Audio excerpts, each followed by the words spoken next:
Mes chers compatriotes, l'année 2011 s'achève. Elle aura connu bien des bouleversements. Depuis le début de la crise, qui en 3 ans a conduit à plusieurs reprises l'économie mondiale au bord de l'effondrement, je ne vous ai jamais dissimulé la vérité sur sa gravité, ni sur les conséquences qu'elle pouvait avoir sur l'emploi et sur le pouvoir d'achat. Cette crise, qui sanctionne 30 années de désordre planétaire dans l'économie, le commerce, la finance, la monnaie, cette crise inouïe, sans doute la plus grave depuis la Deuxième Guerre mondiale, cette crise n'est pas terminée. Elle a entraîné dans la tourmente des pays comme la Grèce, l'Irlande, le Portugal, mais également des pays aussi puissants que l'Espagne et même l'Italie. Dans la tempête, vous avez souffert. Je sais que la vie de beaucoup d'entre vous, déjà éprouvée par 2 années difficiles, a été une fois encore durement mise à l'épreuve.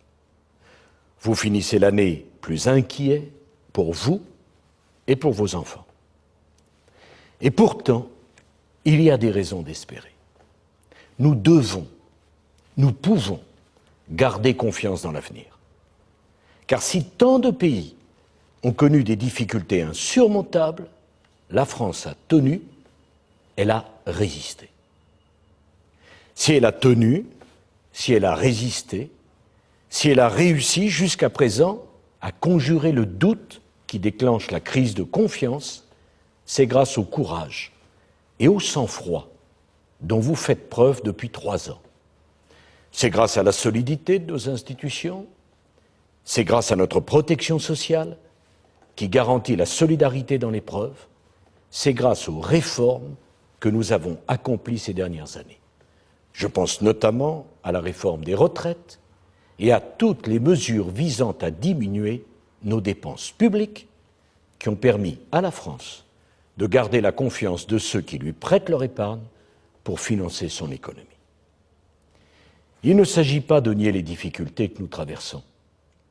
Mais dans ces épreuves, la France a su préserver l'essentiel.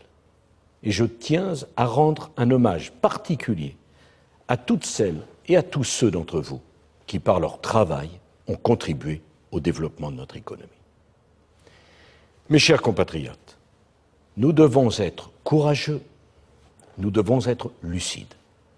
Ce qui se passe dans le monde annonce que l'année 2012 sera celle de tous les risques, mais aussi de toutes les possibilités, de toutes les espérances, si nous savons relever les défis, de tous les dangers, si nous restons immobiles. Différer les choix, parce qu'ils sont difficiles, est la pire des options. Quand on décide trop tard, le prix à payer est plus cher, les souffrances plus grandes. En 2012, le destin de la France peut une fois encore basculer.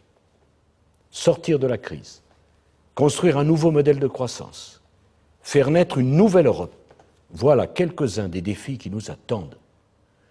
Je veux vous dire ma conviction qu'unis avec nos partenaires européens, nous serons plus forts pour y faire face. Mais ces défis, ils s'imposent à nous.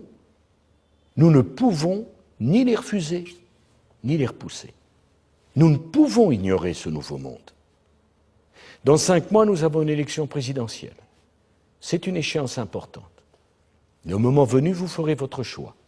Mais d'ici là, je dois continuer à agir, car l'histoire des décennies à venir s'écrit maintenant. Avec le Premier ministre, nous réunirons le 18 janvier prochain les représentants des forces économiques et sociales de notre pays. J'écouterai les propositions de chacun. Et avant la fin du mois de janvier, nous prendrons et nous assumerons des décisions importantes, car les enjeux sont cruciaux. La crise est grave, les circonstances sont exceptionnelles, les décisions doivent être à la mesure de cette gravité. C'est un devoir auquel je ne me déroberai pas. Je ne sous-estime pas les conséquences que peuvent avoir sur notre économie les agences de notation et les emballements des marchés financiers, ni non plus nos erreurs passées. Mais je le dis pour que chacun l'entende, ce ne sont ni les marchés, ni les agences qui feront la politique de la France. Au fond, la seule façon de préserver notre souveraineté, de maîtriser notre destin et de choisir, comme nous l'avons fait jusqu'à présent, la voie des réformes structurelles plutôt que celle des réactions à chaud qui ne font qu'ajouter à la confusion et au désordre sans restaurer la confiance. Le problème posé n'est pas celui d'un nouveau train de réduction des dépenses pour l'année qui vient. Ce qui devait être fait a été fait par le gouvernement. Maintenant, il nous faut travailler en priorité pour la croissance, pour la compétitivité, pour la réindustrialisation qui seuls nous permettront de créer des emplois et du pouvoir d'achat. 3 sujets me paraissent dominer les autres.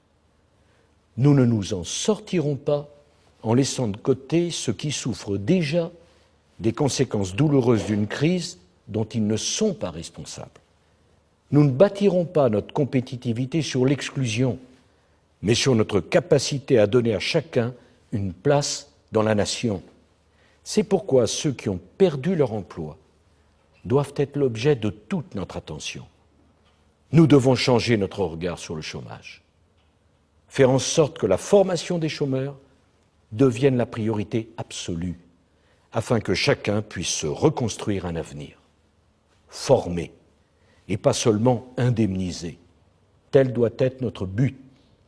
Personne ne doit pouvoir s'exonérer de cette obligation, ni être exclu de cette possibilité. Le deuxième sujet est celui du financement de notre protection sociale, qui ne peut plus reposer principalement sur le travail, si facilement délocalisable. Il faut alléger la pression sur le travail et faire contribuer financièrement les importations qui font concurrence à nos produits avec de la main-d'œuvre à bon marché. Ce sujet est au cœur de tous les débats depuis des années. J'écouterai les propositions des partenaires sociaux, puis nous décidons. Le troisième sujet, c'est celui des dérèglements de la finance, qui vous choquent d'autant plus profondément qu'ils sont largement à l'origine des difficultés actuelles. Il faut faire participer la finance à la réparation des dégâts qu'elle a provoqués. C'est une question d'efficacité, c'est une question de justice, c'est une question de morale. La taxe sur les transactions financières doit être mise en œuvre. Mes chers compatriotes, mon devoir est de faire face et de vous protéger. Vous pouvez être sûrs que j'assumerai jusqu'au bout et en totalité les lourdes responsabilités que vous m'avez confiées et que je n'aurai de cesse d'agir au nom de l'intérêt général. Chacun devra prendre ses responsabilités. C'est pourquoi j'appelle tous les décideurs des entreprises et de l'économie à tout faire pour préserver l'emploi. J'appelle tous les acteurs des services publics à redoubler de prévenance pour tous ceux qui ont besoin de notre solidarité. Mes chers compatriotes, j'ai confiance dans les forces de la France. Je suis certain du chemin qu'il nous faut suivre.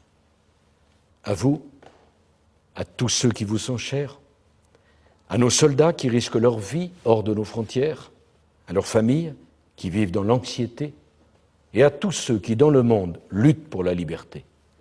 J'adresse ce soir tous mes vœux de bonheur pour la nouvelle année. Bonne année à tous, vive la République et vive la France.